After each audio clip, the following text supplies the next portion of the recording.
Hello everyone, welcome back to my YouTube channel Easy English. So today in this video we are going to learn about conjunctions. तो क्या होती हैं conjunctions, उन्हीं के बारे में आज हम सीखेंगे आज के इस वीडियो में।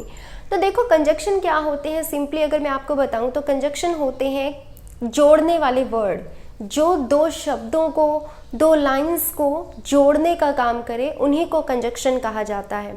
तो कंजक्शन का काम क्या है, बेसिकली ज्वाइन करना, जोड़ना।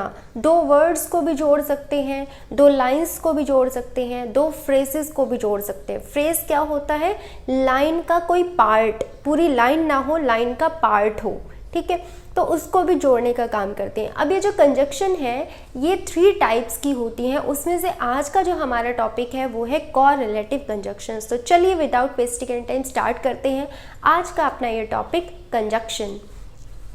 तो देखो कोरिलेटिव कंजक्शन, कंजक्शन जो है वैसे 3 तरह की होती हैं। एक होती है कोऑर्डिनेटिंग कंजक्शन, एक होती है सबऑर्डिनेटिंग कंजक्शन और एक है कोरिलेटिव कंजक्शन। आज की इस वीडियो में हम सिर्फ कोरिलेटिव कंजक्शंस के कुछ एग्जांपल्स को डिस्कस करेंगे। तो देखो कोरिलेटिव कंजक्शन क्या होती है, जो पेयर में काम करती हैं, अकेली नहीं आती, जो डबल डबल होती हैं, पेयर में काम करती हैं, एक के साथ दूसरे का कॉम्बिनेशन चलता है।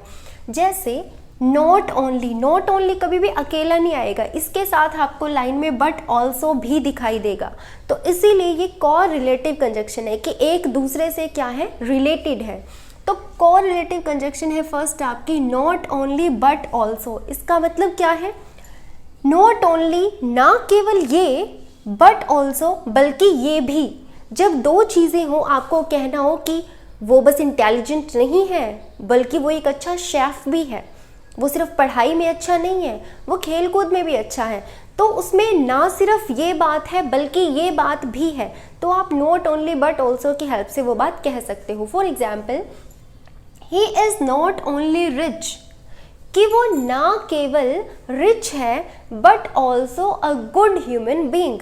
नॉर्मली क्या होता है, जो रिच लोग होते हैं उनमें एटीट्यूड आ जाता है, ठीक है, वो दूसरों के दुख दर्द को समझना भूल जाते हैं। लेकिन यहाँ पर कहा गया है कि वो ना सिर्फ रिच है बट ऑल्सो, बल्कि ये भी है क्या, अ गुड ह्यूमन बींग, एक अच्छा इंसान।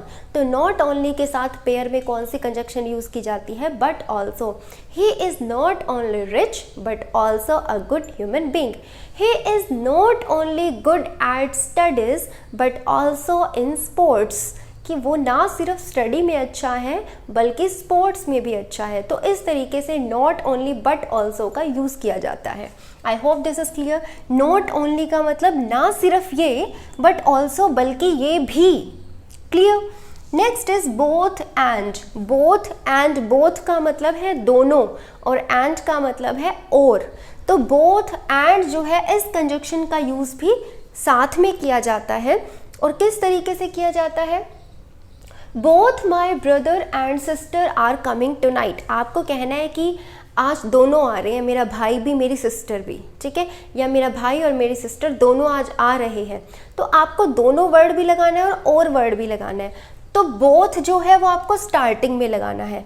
उसके बाद जो 2 ऑप्शन है जिनमें आपको चॉइस बतानी है, उनके बीच में आपको एंड लगाना है। जैसे आप किसकी बात कर रहे हो, मेरा भाई और मेरी बहन, तो इन दोनों के बीच में एंड लगाओगे और जो फर्स्ट वाली चॉइस होगी उसके साथ आप बोथ लगाओगे। Clear.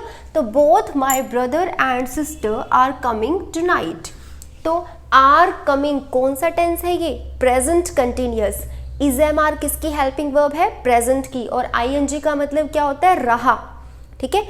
Is am are present को दर्शाता है, कम का मतलब आना, आईएनजी का मतलब रहा, और आर का मतलब है। तो मेरे ब्रदर और सिस्टर आज रात आ रहे हैं, ठीक है, कि मेरा ब्रदर, कि दोनों, मेरा ब्रदर भी और मेरी सिस्टर भी दोनों आ रहे हैं आज। तो यहाँ पर आपको बोथ एंड कंजक्शन का यूज करना है। I hope this is clear. Next is so that. So that का यूज कई तरीके से होता है, यहाँ पर मैंने एक ही तरीका आपको दिखाया है। सो दैट इकट्ठा भी आ सकता है, सो दैट अलग अलग भी आ सकता है। क्लियर। सो दैट, सो का मतलब जब ये अलग अलग आता है तो इसका मतलब होता है इतना कि। सो का मतलब इतना, दैट का मतलब कि। Clear. He is so intelligent, कि वो इतना इंटेलिजेंट है, that he scored first rank in UPSC exams, कि उसने जो है यूपीएससी एग्जाम में फर्स्ट रैंक लिया है, वो इतना जो है इंटेलिजेंट है। ही इज सो स्मार्ट, वो इतना स्मार्ट है, that no one caught him red handed, कि आज तक उसको किसी ने रंगे हाथ नहीं पकड़ा, वो इतनी स्मार्टनेस से काम करता है। तो सो का मतलब इतना, दैट का मतलब की, ठीक है। तो जब भी आपको कहना हो कि इतना है कि, तो आपको सो दैट का यूज करना है। जैसे ही इज सो स्मार्ट, वो इतना स्मार्ट है, दैट कि नो वन, कोई नहीं, एवर, अभी तक, डाउट हिम, एवर का मतलब वैसे कभी भी होता है, डाउट का मतलब शक करना, हिम का मतलब उस पर। इतनी स्मार्टनेस है उसके अंदर, इतना स्मार्टली काम करता है कि कोई शक ही नहीं करता उस पर, ठीक है। आज तक किसी ने शक नहीं किया, आज तक किसी को उस पर शक ही नहीं हुआ। तो ही इज सो स्मार्ट, कितना स्मार्ट, दैट, की, ठीक है। तो सो दैट कंजक्शन का यूज करना है जब आपको इतना, की, इस तरीके की सेंस निकालनी है। क्लियर। जैसे आई एम सो टायर्ड, मैं इतनी थकी हुई हूं, कितनी, कि I just want to sleep, मैं इतनी थकी हुई हूं कि I just want to sleep, कि मैं बस अब सोना चाहती हूँ, मेरे अंदर अब कोई काम करने की हिम्मत नहीं, किसी से बोलने की हिम्मत नहीं। तो यहाँ पर आप ये भी लिख सकते हो, that I don't want to say something, कि मैं अब कुछ भी कहना नहीं चाहती, मैं इतनी थक चुकी हूँ, या जो भी आपको कहना हो। आई एम सो टायर्ड, मैं इतना थक चुकी हूँ, दैट, की, आगे आपको अपना रीज़न जो भी देना है। तो इस तरीके से सो दैट कंजक्शन का यूज़ किया जाता है। नेक्स्ट इज द मोर, कि जितना ज़्यादा आप ये करोगे उतना ज़्यादा आपको ये मिलेगा, तब आपको जो है द मोर का यूज़ करना है, अलग अलग टाइप से, अलग अलग जगह पर। द मोर यू ड्रीम, पहला सेंटेंस है आपका, जितना ज़्यादा आप सपने देखोगे, ठीक है। The more you can do, उतना ज़्यादा आप करोगे, मतलब आपके अंदर जितनी लगन होगी, जितना आपके सपने बड़े होंगे, उतनी ही ज़्यादा आप क्या करोगे, उनको पाने के लिए मेहनत करोगे। द मोर यू ड्रीम, जितना ज़्यादा आप सपने देखोगे, the more you can do, उतना बड़ा काम आप कर पाओगे। तो आप सपने देखोगे ही नहीं तो आप करोगे क्या, जब आपकी कोई इच्छा ही नहीं होगी तो आप करोगे क्या। मेहनत वही करेगा ना जिसके अंदर कुछ करने की इच्छा होगी, ठीक है, जिसके अंदर सपना होगा कि मुझे ये करना है, मुझे अपने पेरेंट्स को ये दिलवाना है, मुझे ये दिलवाना है, मुझे बड़ा होकर अपने पेरेंट्स को प्राउड फील कराना है, अपने टीचर्स को प्राउड फील कराना है, वही सोचेंगे कुछ करने की। तो जितना ज़्यादा आपकी उम्मीदें होंगी उतना ज़्यादा आप काम भी करोगे। Clear. Next is scarcely when. Scarcely का मतलब होता है हार्डली, ये जो मैंने हार्डली वेन लिखा है और स्कार्सली वेन लिखा है दोनों सेम ही है, ठीक है। स्कार्सली और हार्डली का मतलब होता है बहुत रेयरली, बहुत ही ज़्यादा रेयर चांसेस, बिल्कुल कभी कभार, ठीक है, 1000 में से एक आधी बार, तो इसको कहते हैं हार्डली या स्कार्सली। तो इन दोनों का पेयर में यूज़ किया जाता है, हार्डली का वेन के साथ या स्कार्सली का वेन के साथ। तो इसका मतलब क्या है, scarcely had I gone to bed. Scarcely, hardly, इनका यूज़ तब किया जाता है जब आप ये कहो कि मैंने बस अभी यही किया था कि तभी ये हो गया। क्लियर, कि मैं अभी बस, मैंने कदम बाहर निकाला ही था घर से कि बारिश हो गई, ठीक है, कि बस जस्ट रखा ही था, रखा भी नहीं था मैंने तो, पैर भी नहीं रखा था मैंने तो कि बारिश हो गई। तो जब आप ये कहते हो ना कि मैंने तो बस ये किया भी नहीं था अभी कि ये काम हो गया, तो आपको स्कार्सली या हार्डली का यूज़ करना है। जैसे scarcely had I gone to bed. जब आप स्कार्सली स्टार्टिंग में लगाते हो तो आपको पहले सब्जेक्ट नहीं लगाना, पहले हेल्पिंग वर्ब लगानी है, फिर सब्जेक्ट लगाना है, ठीक है। तो scarcely had I gone to bed, कि मैं जो है अभी बेड पर गया ही था, या आप ये कह सकते हो मैं अभी बेड पे भी नहीं गया था, कि when the door bell rang, तभी क्या हो गई, जब जो है घंटी बजी, कि जब घंटी बजी मैं बस बेड पे गया ही था। इस बात को आप ये नहीं कहते कि बस मैं गया ही था, आप कहते हो मैं तो बस बेड तक भी नहीं गया था कि तभी बेल हो गई। क्लियर। तो इस तरीके से स्कार्सली हार्डली का यूज़ किया जाता है। हार्डली में भी आप यही कह सकते हो, hardly I gone to bed, कि मैं बस मुश्किल से अभी बेड तक ही गया था कि क्या हुआ, जब डोरबेल बजी। When the door bell rang, rang second form है, सेकेंड फॉर्म लगी होती है तो लास्ट में आ ए ई की साउंड आती है, तो जब घंटी बजी। क्लियर? तो इस तरीके से आप ये भी कह सकते हो हार्डली आई स्टेप्ड आउट, कि मैंने अभी कदम बाहर रखा ही था, कि मैंने कदम बाहर भी नहीं रखा था कि बारिश हो गई। इट स्टार्टेड रेन, कि बारिश शुरू हो गई जैसे मैंने कदम बाहर रखा।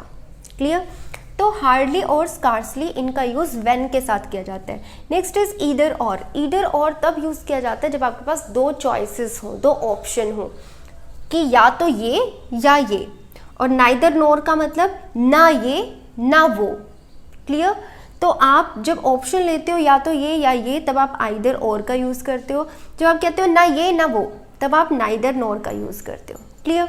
जैसे आई विल ईदर कॉल और टेक्स्ट यू, कि मैं करूँगा, क्या करूँगा, या तो कॉल या टेक्स्ट। तो जो दो चॉइसेस है ना, जो आपको दो काम करने हैं जिनमें आप चॉइस ले रहे हो, उनके बीच में और लगाना है, और जो फर्स्ट वाली चॉइस है उससे पहले ईदर लगाना है। क्लियर? ईदर या स्टार्टिंग में नहीं लगा देना आपको।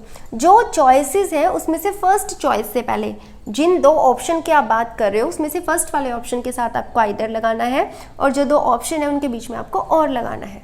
Clear? I will either call और टेक्स्ट यू, कि मैं तुम्हें या तो मैसेज करूँगा यानी कि टेक्स्ट करूँगा या फिर कॉल करूँगा। क्लियर? नेक्स्ट इज, आप ये भी कह सकते हैं यू कैन राइट, आप लिख सकते हो विथ ईदर पेन और पेंसिल। पेन और पेंसिल में चॉइस है, इनके बीच में और लगाना है, और जो फर्स्ट नंबर पे आप चॉइस लिख रहे हो उससे पहले ही ईदर लगाना है, जस्ट पहले। Clear? Next is neither nor. Neither nor का मतलब क्या है? ना ये ना वो। She neither called nor messaged me, तो यहाँ पर कॉल और मैसेज के बीच में चॉइस है कि ना उसने ये किया ना वो किया, तो जो दो चॉइस है उनके बीच में नॉर, और जो फर्स्ट वाली चॉइस है उसके आगे नाइदर, तो क्या आ जाएगा? She neither called nor messaged me, उसने ना तो मुझे कॉल की और ना ही मुझे मैसेज किया। तो ये थे आपके पास कुछ एग्जाम्पल कॉ रिलेटिव कंजक्शंस के। तो कॉ रिलेटिव कंजक्शन आपकी जो पेयर में चलती हैं, तो उनका किस तरीके से यूज़ करना है I explain you with the help of examples. आप भी अपनी तरफ से कुछ एग्जाम्पल ट्राई कीजिए ताकि आपका ये टॉपिक जो है अच्छे से क्लियर हो जाए। तो आई होप आपको वीडियो अच्छी लगी होगी, और अच्छी लगी है then like the video, share it with your friends and don't forget to subscribe the channel for more videos. मिलते हैं नेक्स्ट वीडियो में कुछ और कॉरेलेटिव कंजक्शंस के एग्जाम्पल्स के साथ। Till then take care, bye bye.